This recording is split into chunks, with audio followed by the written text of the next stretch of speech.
পারে না প্রাইভেট পড়াই না কইবা উঠিয়া না মেসাব পাই না, মেসাব তুমি পাইতে গিলা এক বেটা ইংলিশ যদি পড়ায় আমরাও পড়ছি 15 দিনে 8 দিনে মাস, কিন্তু 2000-3000 টাকা আমরা দিছি। আচ্ছা 15 দিনে 8 দিনে মাসের দরকার নাই, কোরআন শরীফ বেটায় সারা মাস পড়ায়, এক মাস আপনার বাড়িতে আওয়া যাওয়া করে, বাদে দিন 500 টাকা, বেশ তো বেশ 1000 টাকা, আর 1500 টাকা দিলে তো মনে করেন বহুত টাকা দিয়া। এখন আল্লাহর কালাম তো আমি কইতাম কিলা না আমার টাকা অত দেওয়া লাগবে তো পড়াইমু, তখন উঠে কই না আমি পড়াইতাম, আমার সময় নাই। কারণ এই সময়টা আমি আরো পাঁচ দিয়ে সুরা খামো লাগাই তে আমার তোরা টাকা ইনকাম হইব, আমার অন্য ভাই খামো লাগবো।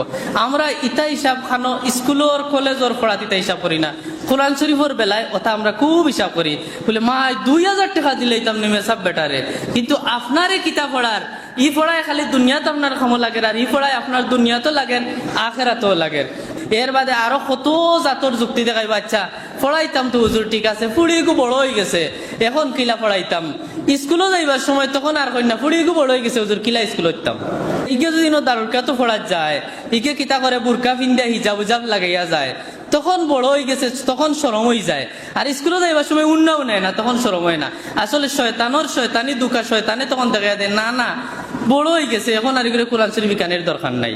বুঝে কইছে তুনিত মধুর লাগায়, আপনার যুক্তিগু খুব সুন্দর বলে আসলে রে এখন কিলা পড়াইতাম, এগুলো তো বড় হয়ে গেছে, এখন একবারে পড়া নিয়ে বাদ হয়ে গেল।